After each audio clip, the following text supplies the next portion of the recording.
Hello, everyone. Thank you so much for joining. We are doing an amazing webinar today with our honored guest, Ze'ev Orenstein. Real quickly, for those of you who don't know me, my name is Cherith Brunyon. I am a coordinator with Christians United for Israel. I also work with the campus branch, and it is my honor to introduce to you our speaker. He is the Director of International Affairs for the City of David Foundation, where he is responsible for strengthening the awareness of the significance of and support for the City of David, historic site of biblical Jerusalem, among those shaping public policy and opinion. To that end, Ze'ev works closely with government officials, faith leaders, members of the media, and NGOs. Ze'ev moved to Israel in 2003 and today lives with his family in Melech. Ma'ale Adumim. Thank you. Okay, in Israel. I didn't want to butcher that. I think I may have, but it's an honor to have you with us, Ze'ev. Thank you so much for joining us. It's an honor to be here. Awesome. So all of you, just so you know, if you have questions, please put them in the Q&A box down at the bottom of your screen, and we'll get to those at the end of our webinar. And Ze'ev, the floor is yours. Awesome. So before I even get into what is the City of David and how we actually lost the biblical city of Jerusalem, as hard as enough it is to imagine that you could lose Jerusalem, we actually lost it. It was only discovered about 150 years ago. But before we get to that, I want to share with you a discovery, or actually the return of a discovery that was inspired by Corona. It's hard to believe that Corona has really brought about anything positive, but here could be perhaps the only one that I can think of, and it is very much related to Jerusalem, to the Bible, to the City of David. And on that note, let me share my screen with you, and you will see what I am talking about. So if you see over here, you can see this over here is about the size of a large grapefruit. It is 2,000 years old. And the story of this 2,000-year-old antiquity, which I'll share with you in a moment, what exactly it is, the story of this antiquity, of course, is a fancy word for old stuff, right? Something old. So the story of this object goes back 15 years ago. 15 years ago, an Israeli school group, a high school group, came to visit the City of David, the historic site of biblical Jerusalem. And on display in one of the excavations was a table with a bunch of antiquities put out. And one of them was this large round object here. Now, before I tell you exactly what happened to this object, just tell you what it is. We're talking about something that weighs about 10 pounds. It's, again, the size of a large grapefruit or a large softball. Weighs about 10 pounds, goes back 2,000 years ago. What this was actually used for goes back to the year 70, when the Romans destroyed Jerusalem. This was a Roman catapult stone that was used to destroy the temple in Jerusalem, that was used to destroy the homes, the city of Jerusalem. And what happened was 15 years ago, a student goes on a class trip to the City of David. And he thought, wouldn't it be funny if I stole this, if I took it home with me? And so that's what he does, puts it in his backpack when nobody's looking, and he takes it home, and he forgets about it, moves on with his life. He is now 15 years older, married with a family, and like most Israelis for the last, at this point, probably about 4 or 5 weeks, we have been more or less confined to our homes. And of course, we just finished Passover, and before Passover, we have our biblically mandated spring cleaning, where we have to get all the leaven, all the bread out of the house, and usually it's an opportunity for good Jewish wives and mothers to make that an excuse to clean everything. And as this person is cleaning up his home for Passover, he comes across this stone, catapult stone, which he had forgotten. He said, oh my God, I totally forgot that I had stolen this when I was a kid, and now it's here, and we have this pandemic going on, and I want God to have mercy on me and on my family. I need to get this, forgive the pun, but this weight off my shoulders. And he goes to his friend, and he says, look, I need you to help me out. I need you to take this and return it to the City of David for me. I can't do it myself. I'm afraid I'm going to get into trouble, but I need to repent. And so that's what he does. He gives it to a friend. And about a month ago, we got this back in the City of David. I think the day that I was holding this object was the last day that I was out in Jerusalem in about more than a month now. So that is perhaps the one bright spot of Corona, is it inspired this person to return this stolen object from Jerusalem, from dating back 2,000 years ago, and also gives us a little bit of context or appreciation for history, because that stone goes back to the year 70, a very dark time in Jerusalem's history, very dark chapter. And of course, we got through it. You know, we've had our ups and downs over the last 2,000 years, but Jerusalem today is the sovereign capital of the Jewish state of Israel, recognized by the United States as well as being the capital of Israel. And so there are ups and there are downs, and Corona is certainly a down, just like this catapult stone represented a down. But just like we got through the Romans, we will, God willing, get through Corona as well.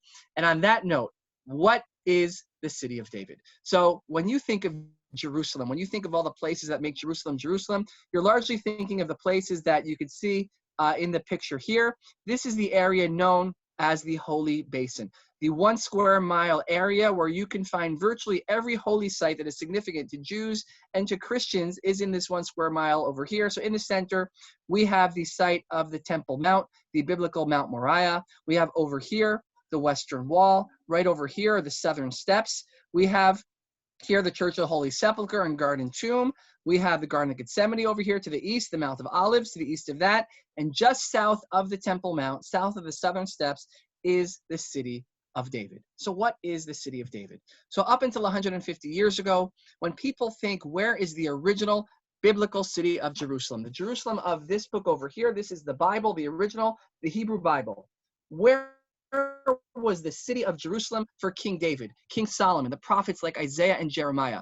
And everyone thought it was up here inside the walls of the old city. Now, keep in mind, the old city walls are about 450 years old. The Temple Mount itself, the Western Wall, the Southern Steps, all of the Temple Mount goes back about 2,000 years to the time of Jesus. But David is 3,000 years ago, 1,000 years before Jesus. And the Hebrew Bible ends 400 years before Jesus. So the Jerusalem of the Hebrew Bible, when the Hebrew Bible speaks of Jerusalem, it's largely talking about events taking place in one of two places. We're talking about the city of David or the Temple Mount. So now if we go back 150 years to the year 1867, Queen Victoria of England wants to discover the treasures of the Bible. Now, if you want to find the treasures of the Bible, like the Ark of the Covenant, for instance, you will come to the Holy Land and you'll go to Jerusalem. And that's what Charles Warren does. Charles Warren comes to Jerusalem, sent by the Queen, and he says, I want to search the Temple Mount, Mount Moriah. Why? Because that is the spot where the two temples stood. Of course, today you have the Islamic shrines, the Al-Aqsa Mosque, the Dome of the Rock. The rock that's being referred to is the foundation stone. According to the biblical tradition, the center of all creation, that's right over here, right in the center, right over here. And Charles Warren says, if one wants to find the treasures of the Bible, the place to search is the Temple Mount, Mount Moriah. And so he comes to Jerusalem in 1867 and he ascends Mount Moriah to dig here. Except in 1867, the Ottomans, the Muslims, are ruling this area, and they say, Charles, we think you're a great guy, but you will not dig up the Temple Mount. Due to political sensitivities, religious sensitivities, to this very day, there have been no archaeological excavations on the Temple Mount. So Charles Warren says, if I can't excavate on the Temple Mount, I'll do the next best thing, which is to excavate near it. So he comes down the slopes of Mount Moriah, the Temple Mount. He's walking through to the east over here, the Kidron Valley, and he comes across an ancient spring, the Gihon Spring mentioned in the Bible, and he begins to come up with a theory. He says that perhaps the original biblical city of Jerusalem, the city of David, the place where Jerusalem began, is not located inside the walls of the old city, but located just outside the walls of the old city. The only problem is when he announces this theory to the world, everyone thinks he is crazy. Why? Well, for good reason, because more than a century ago, what did this hill look like at that time? Well, here's what it looks like. And they say, Charles, you're telling us that this barren 11-acre ridge, this is the Jerusalem that has significance to billions of people around the world, to Christians, to Muslims, to so many others? There's nothing here.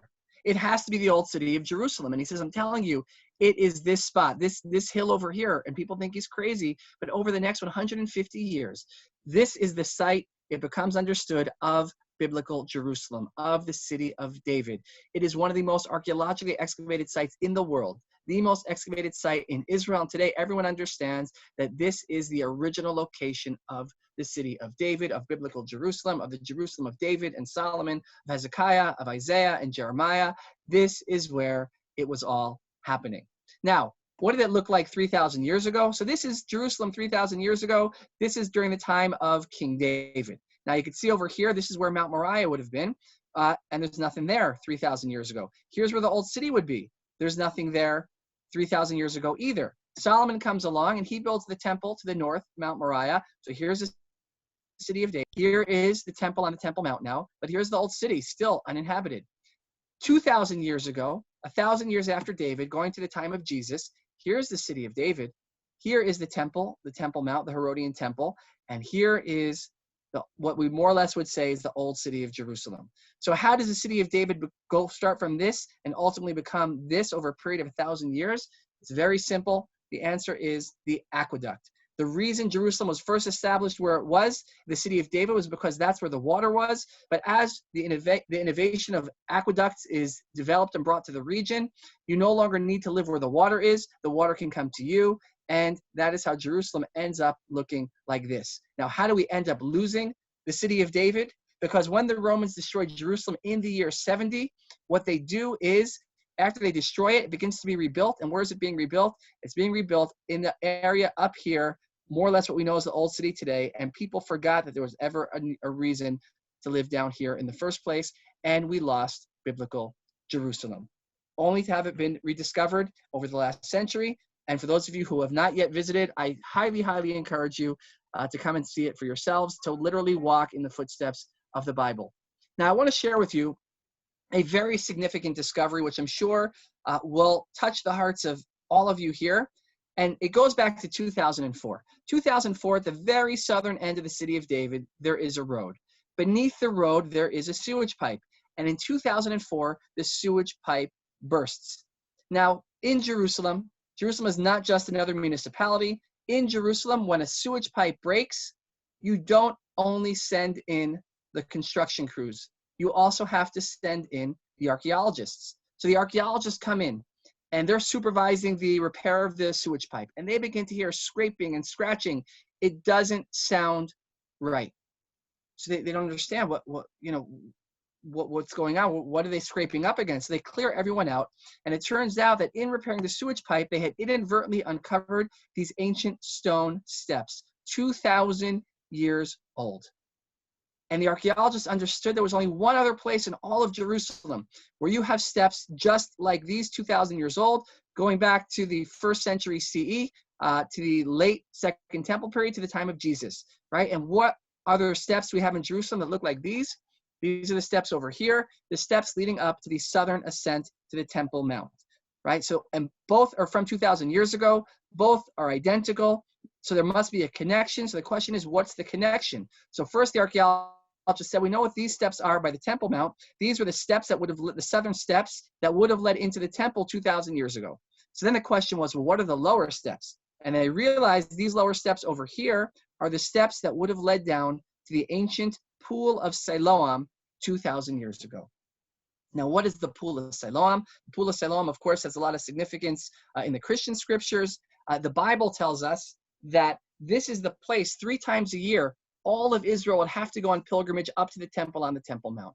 Now, we're talking about Passover, which we just finished, Pentecost, Tabernacles. But before you can go up to the temple, the Bible tells us that you have to wash, cleanse, bathe, purify yourself before you can go up. Now, the historian Josephus tells us that 2,000 years ago, you would have had nearly 3 million people. Again, 3 million people going up to the temple on pilgrimage. That's a lot of people who need to purify themselves. So the archaeologists said, well, then wait a minute. If this is the pool of Siloam that we've discovered down here, and we know where the temple stood on the Temple Mount all the way up here, the question they had was, how did everyone get from the pool all the way up to the temple on the Temple Mount? And so they widened the excavation. And I want to show you now what they discovered. Now, what I'm going to show you in just a few seconds is an active archaeological excavation. It's not yet open to the public, but this is something that is going to change Jerusalem forever once it's opened up. And here it is. This is the pilgrimage road. This is the road that our ancestors, yours and mine, this is the road that they walked on when they went on pilgrimage up to the temple, atop the Temple Mount from the pool of Siloam. Not a road near here, not stones that look like these. This road, these very stones, the one and the same. Now, the road itself is about 4 or 5 times wider than what you could see here. What the archaeologists are doing right now is a north-south connection between the pool of Siloam all the way up to the footsteps of the Temple Mount, the western wall, the southern steps. We're talking about a half a mile in length. And the hope is, in about 3 years or so from now, God willing, that people of all faiths and backgrounds will literally be able to walk in the footsteps of the Bible, to walk up along the length of the pilgrimage road, and to be able to literally walk in the footsteps of their ancestors. Now, along the road, we find something very, very special, and that is this. Now, this is, I'll give you a moment to think about what you think it might be. It's the only one of its kind found in Jerusalem, and it's found along the pilgrimage road. And the question is, well, what is it? And the answer is, this was almost certainly an ancient soapbox, a speaker's corner. So imagine 2,000 years ago, you have over here, what you can't see in this picture, all along the road over here, all the way going down this way, are the remnants of shops. So imagine you have people going down to the pool, up to the temple, and on your way up, you might need to get something for a temple offering. You might need to get a bottle of water, maybe a souvenir for someone who's still at home. But this is the economic heart of Jerusalem, the pilgrimage road. And imagine now, if you have a message, a religious message, a political message, an ethical message that you want to share with the masses. Well, where are you going to go? You're going to go to where the people are. So you could imagine 2,000 years ago, the likes of whom would have stood up here along the pilgrimage road on this podium. And again, this is open to the sky. Today, it's underground, underneath the modern day city of David. But this would have been 2,000 years ago, open to the sky. And you could imagine the likes of whom would have stood up on this podium, sharing a message to all the people, especially at a time like Passover. You can imagine the hundreds of thousands, if not millions of people who'd be gathering around to hear these messages being given from the pilgrimage road, literally right over here. Now, when the archaeologists began excavating the pilgrimage road, they found something very strange. Because if you look over here, you could see they find a giant crack in the pavement, a pothole, essentially. And they said, well, we have potholes today. I can tell you where I live, we have potholes. Then I'm sure where you all live also you have potholes. And so they said, okay, well, I guess, some things just don't change, and there's just always been potholes. Except as they kept excavating the beginnings of the road, they saw over here, over here, over here, further up, evenly spaced, identical cracks in the pilgrimage road. And they began to say this was not happenstance. These are not potholes. It's as if someone is deliberately breaking open the pilgrimage road. And the question they had was, why? Why would someone deliberately break the flagstones of the pilgrimage road, always in the same space, evenly spaced between them? So they didn't know the answer. And so they looked to the writings of the historian Josephus. And it's at this point that I want to bring this to 2020. And not just 2020, but literally to what is happening tonight in Israel in about another half hour or so. In a half hour or so from now in Israel, we will begin the commemorations of Holocaust Remembrance Day. As they say in Hebrew, Yom HaShoah. It's going to start at sundown in Israel tonight, and it will go until sunset tomorrow, where we commemorate there's no words for it, but the Holocaust, the Shoah, of the murder of 6 million Jews at the hands of the Nazis. And what they discovered here in this excavation was actually very reminiscent of those dark times, because they looked to the writings of the historian Josephus. And Josephus said, in the year 70, the temple atop the Temple Mount is in flames. Jerusalem is burning and being destroyed. And the last Jews of Jerusalem are seeking refuge from the Romans. Where?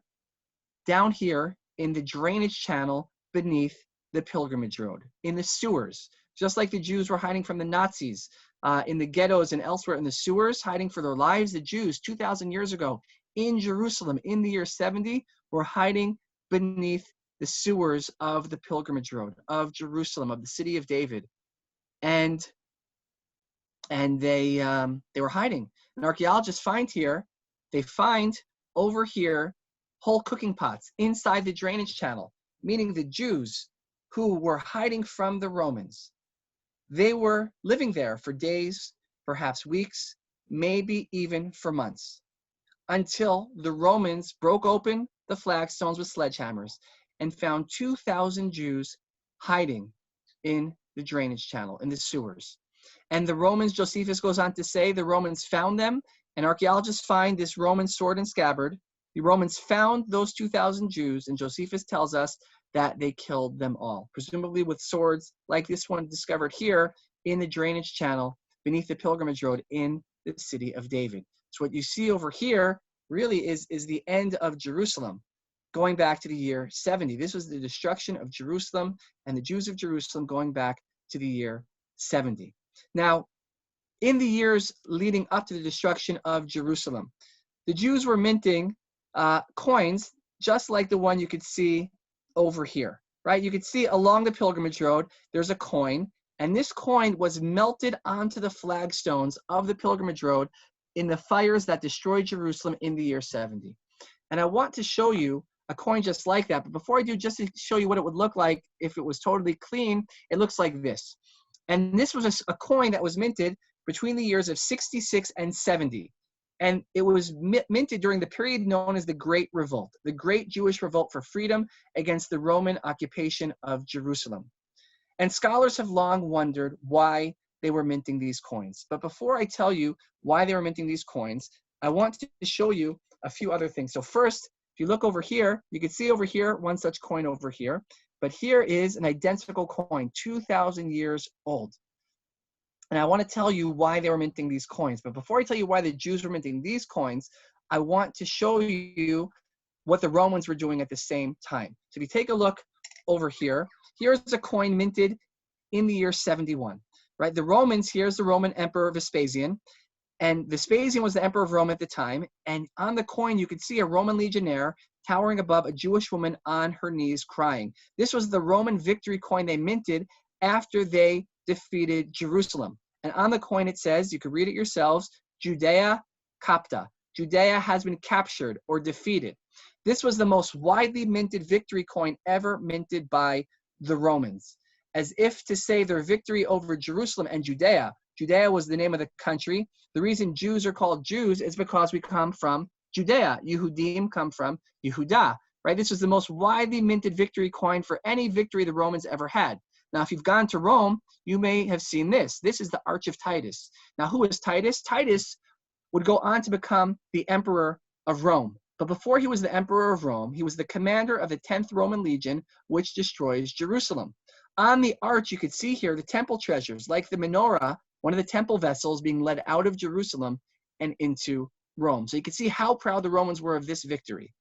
And so now we come back to this little modest bronze coin.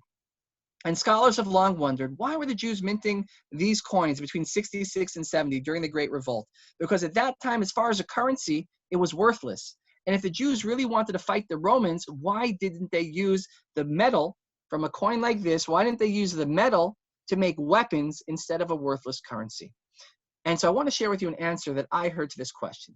Now, first, it says on this coin dates back to the year 67, and it says on this coin in ancient Hebrew writing, for the freedom of Zion.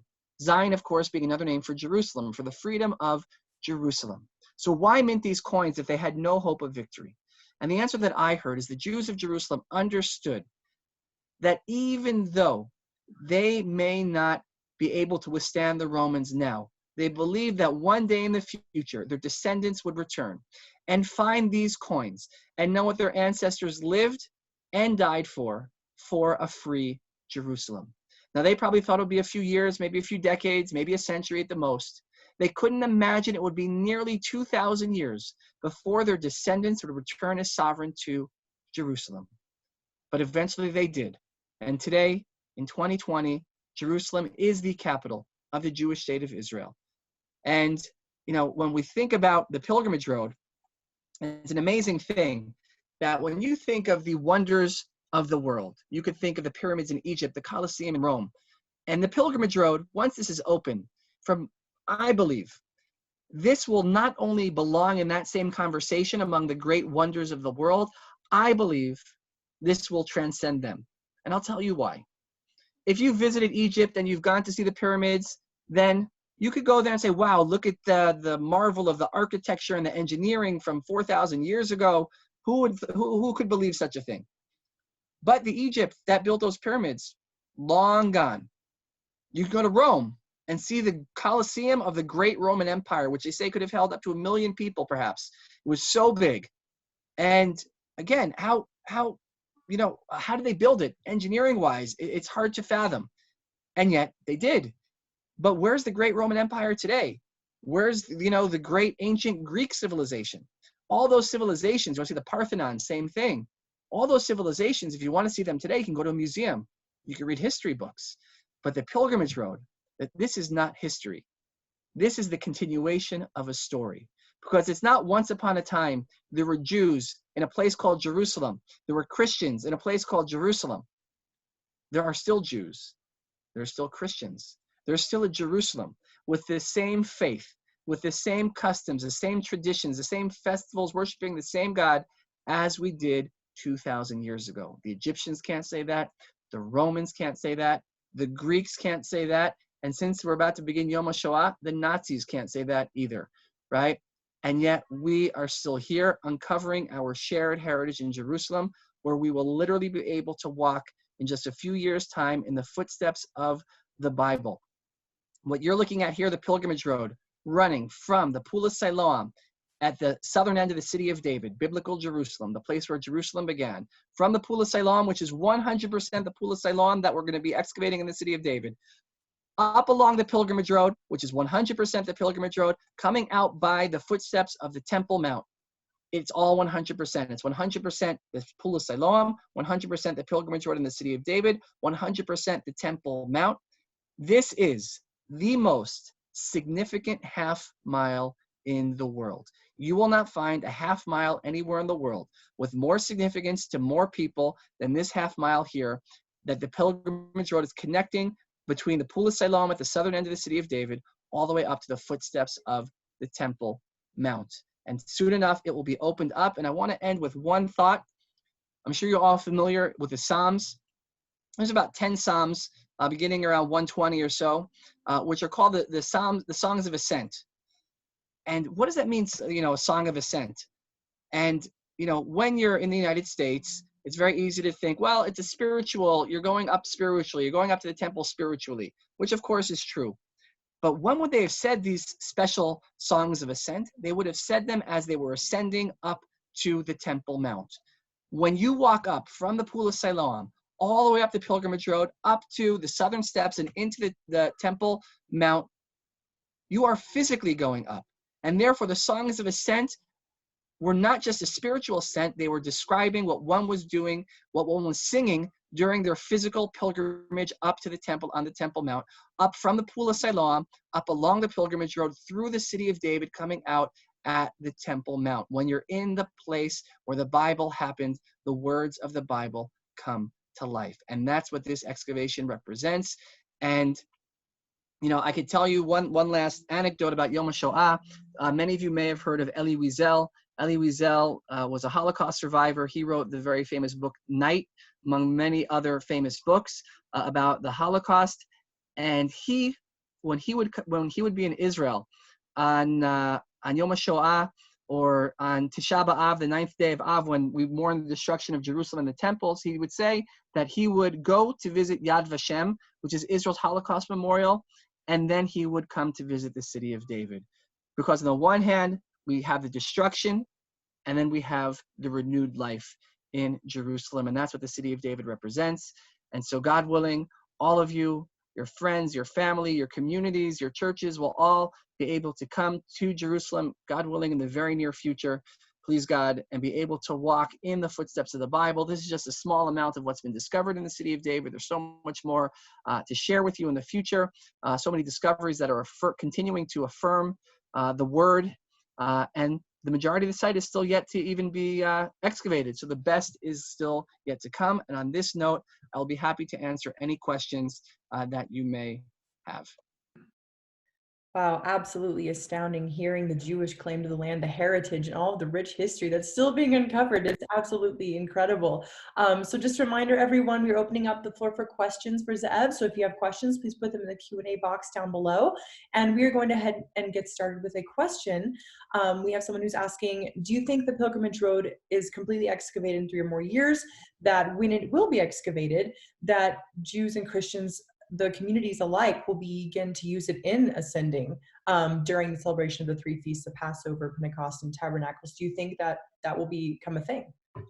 I mean, the idea once it's excavated is for people to visit and walk on it. So absolutely, meaning, certainly people come to Israel and Jerusalem specifically on the pilgrimage festivals. And once the pilgrimage road is excavated, I have no doubt that that will become the place when people are in Jerusalem at that time of year. Everyone's going to come to the city of David. Everyone's going to come to walk on the pilgrimage road. In fact, I believe once the pilgrimage road is complete, it will probably become, together with the Western Wall, the most visited site in the country, and I think it will help to transform Israel into one of the most visited sites in the world for people who are looking to connect with ancient civilization. Wow. So another question, where was the wall that Nehemiah rebuilt? So here's the amazing thing. One is we have parts of that wall that we've already discovered in the city of David. Now, when Nehemiah is rebuilding the walls of Jerusalem, some, let's say, 2,300 years or so ago, give or take, when he's rebuilding the walls of Jerusalem, he's not rebuilding the old city walls. He's building the walls around the city of David and the Temple Mount. That was Jerusalem during the time of Nehemiah, not the old city of Jerusalem. Jerusalem of Nehemiah was the city of David and the Temple Mount. That was Jerusalem. And again, we have found portions of the wall built by Nehemiah in the city of David. So again, come check it out. All the greats of the Bible, from King David onwards, if they were in Jerusalem, they were in the city of David. And we found biblical archaeological evidence affirming the existence of many of them. Wow, unbelievable. Just hearing the history, it's just so amazing. So a very interesting question. How do people who deny Jewish existence in Jerusalem respond to these discoveries? Well, I can tell you how much of the Palestinian leadership responds, and they say it's all fake. It's not real, because they cannot contend. The story that they've been telling for decades and decades now is that Jews, and by extension Christians, have no history in Jerusalem or in the land of Israel for that matter, that we're a bunch of occupiers and colonizers and foreigners. We're not from here. We have no ties to the land. And of course, as we're pulling antiquities out of the earth with names of figures from the Bible, inscriptions that corroborate events from the Bible, the pilgrimage road that millions of people in biblical times would have walked on, what do you say to that? So all they can really say is that it's fake, and because they've built their whole story on Jews having never been here, and so it doesn't really leave them a lot of room to say anything else. Now, sadly, bodies like the United Nations go along with a lot of it, but people of goodwill, for people who want to know, the stones are literally crying out. The truth is there for anyone who wants to see it, and hopefully more and more people will be exposed to what is being discovered in Jerusalem, affirming the faith and history and heritage of so many. Yeah, definitely. And I would say that's why it's so important, especially during these presentations, to be taking notes and to be remembering these facts because they are so valuable. So another question would be, what was the response when the pilgrimage road was discovered in Jerusalem originally? What was the response from communities, Christian communities, Jewish communities, anywhere around there? What was the response generally? Well, again, I could say that for many, it was a great celebration, and for others, it was a nightmare. For just connecting back with the last question, for those who are telling a story that Jews and by extension Christians have no heritage in Jerusalem, well, it's not good news to discover the Pool of Siloam and the Pilgrimage Road. But I can tell you that this past June, the end of June of 2019, we had a big ceremony because the 2 teams of diggers had connected from the Pool of Siloam up to the midway point of the pilgrimage road around the podium that I showed a few minutes ago. So it's about halfway the 2 teams have been able to do so far from a north-south perspective. And so we had a ceremony to mark that occasion of the of the completing the halfway point of the excavation. And the administration, the U.S. administration, they sent to this ceremony, I think it was about 11 or 12 administration officials. And the question that I was asked many times is, why did the United States administration send so many government officials to take part in this ceremony? It would be one thing to say Ambassador David Friedman, the United States ambassador to Israel, he would come out of respect for the relationship between the two countries, but to send 12 people to have a dinner afterwards in the United States Embassy in Jerusalem to celebrate this occasion, also, why were they doing that? And the answer, I think, is really very simple.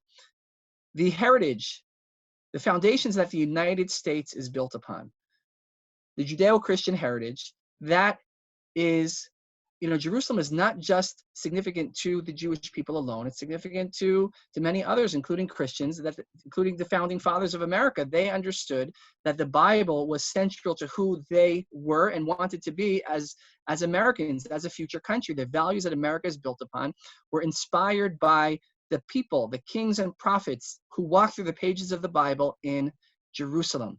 And therefore, Jerusalem is not just a Jewish or Israeli heritage site, but it's also an American heritage site, like Gettysburg or Plymouth Rock or Valley Forge, just 6,000 miles away. And I think this administration appreciates that. And that's why this discovery is so important, because it's not only the heritage of the Jewish people, which absolutely 100% it is, but it's also the story of so many others whose story and identity has its roots in Jerusalem. And again, I think this administration gets that. Certainly the Christian community in the United States, they get that. I could say Pastor Hagee, I've had the pleasure of being with him along the Pilgrimage Road. When CUFI had its DC summit last year, Pastor Hagee spoke about it. It was just a week after the event of the ceremony that we had. Pastor Hagee spoke about the significance of it. The Prime Minister of Israel spoke about the significance of it. Ambassador Friedman spoke about the significance of it. So many other administration officials were all talking about how excited they were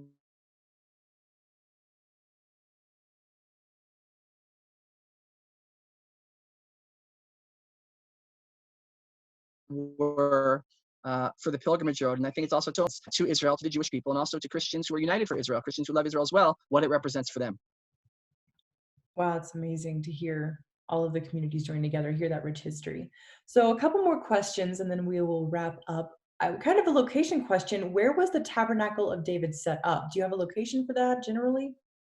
I do, potentially, but let's say there is a theory of a place in the city of David where it could have been, but that will be for a different presentation. Awesome, understood. And we have actually a lot of questions asking, is there going to be any other next potentially significant excavations we should be watching for in the near future? Anything that, all the time, where we are digging. In fact, some good news to share amid all this corona going on is Israel's Ministry of Health is begun slowly easing some of the restrictions in place here. And I know that a number of our diggers were able to go back to work today. They're able to stay, about 6-7 feet apart from each other. It's not a lot of people around. And so excavations have slowly, as of today, begun getting underway again in the city of David, which is great news. And so, yes, we have a lot of active excavations going on in the city of David with lots of amazing discoveries that I'm looking forward to being able to share with all of you and with CUFI. And like I said, the best is yet to come. And there's even a lot of exciting stuff that's already been discovered, which we didn't have a chance to talk about yet today. Wonderful. We will be looking forward to that most definitely. So actually a very interesting question from another viewer is, can you speak to the lengths that care was taken to protect the homes and property above the project when excavation was happening? Yeah, absolutely. So the city of David is in a very unique situation. Whether it's ancient Greece, ancient Rome, ancient Jerusalem, you have the ancient city covered up by a modern city. Now, what do you do then? So one answer would be to apply eminent domain and just say to everyone living in the area, here's $1 million, whatever it is, we are taking your property and we're going to knock down all the homes and just dig. That's one option. It's not an option that could ever work in Jerusalem, and therefore eminent domain is not applied in this area of the Holy Basin for political reasons and theological reasons and all sorts of reasons, it's just not an option. So option number two is you could say, well, if there's people living there, I guess you can't dig. And that's that. But you're talking about an area that is covering, the homes are covering heritage that has significance to billions, not millions, but billions and billions of people around the world. So that's not an option either. So the question is, how can you find a Solomonic solution?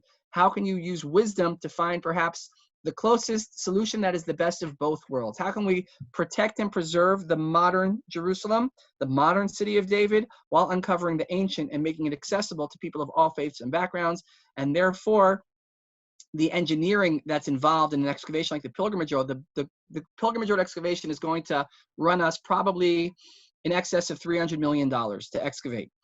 Much of the cost of that is the engineering that is going into protecting and preserving the modern city to make sure that the excavations going on below don't in any way harm what's going on above. And of course, in the event that there's ever, cracks or anything that result from the excavations, they need to be fixed, which they're of course fixed. And that's again how we're trying to have the best of both worlds. Again, protecting and preserving the modern while uncovering the ancient. Absolutely, both are so vital, especially in Israel and understanding this. So last question, and we'll wrap up with this one. I've had some questions here. In Judaism, what is the spiritual and biblical significance of the Pool of Siloam? How is that viewed? So what the Pool of Siloam was, and it's actually the same thing that it was from the perspective of Jesus. Jesus, of course, was Jewish. When Jesus went to the Pool of Siloam, he was doing the same thing that all the other Jews were doing 2,000 years ago. The Pool of Siloam is what we would call in Hebrew a mikveh, or a ritual bath. What that means is before you can go up to the temple, you would go to a ritual bath. You would immerse yourself. You would cleanse yourself. I'll just tell you a story. When former Energy Secretary Rick Perry visited the city of David last August, back when he was still secretary, we were visiting together the Pool of Siloam. And he says, these are the actual stones where the pool was. I said, yes, sir. And he goes down onto the lowest level. And he makes it look like he's like bathing. He's kind of pouring water on himself, not actual water, but making it look like he's bathing. And he comes out and he's all happy. And I said, Secretary, it's a good thing that you're not Jewish. And he said, why is that? I said, well, because when Jews immerse themselves, we take our clothes off first. So you guys, do it differently, and that's also cool. But 2,000 years ago, during the time of Jesus, that was where all the Jews would have gone to purify themselves. And then from there, they would begin walking up from the Pool of Siloam up along the Pilgrimage Road. And you have shops that we found along the way, stalls where you'd buy whatever you need to go up to the temple, and then go all the way up the half mile to come out by the Temple Mount. Again, we know that for Christians, Passover has its connections to Jesus as well. The reason for that, again, is Jesus was celebrating Passover because he was Jewish, right? 2,000 years ago, he went to the same Pool of Siloam for the same reasons that my ancestors would have gone, to go up to the same temple that my ancestors would have gone to worship the same God that my ancestors would have worshipped, and have the same Passover Seder that my ancestors would have taken part in. So the significance to me is really the same significance to you in that sense. That's why Jesus was going there, and that's why my ancestors were going there for the same reason. Wow, that's so amazing to hear about the religious and historical just facts about all of this, proving that this is truth and it is not something that people have made up or have just passed down. It is actual fact. As I like to say, it's not simply a matter of faith, it's a matter of fact. Absolutely. I love that. I love that. So thank you all so much for joining us today. We are going to be having more webinars like this. So please remember to tune in, check out the CUFI virtual experience and also our social media for more information. And thank you so much, Ze'ev, for joining us. It was a pleasure having you, always an honor. And thank you all for joining. And I hope you have an amazing day. We'll see you all later. Take care, everyone.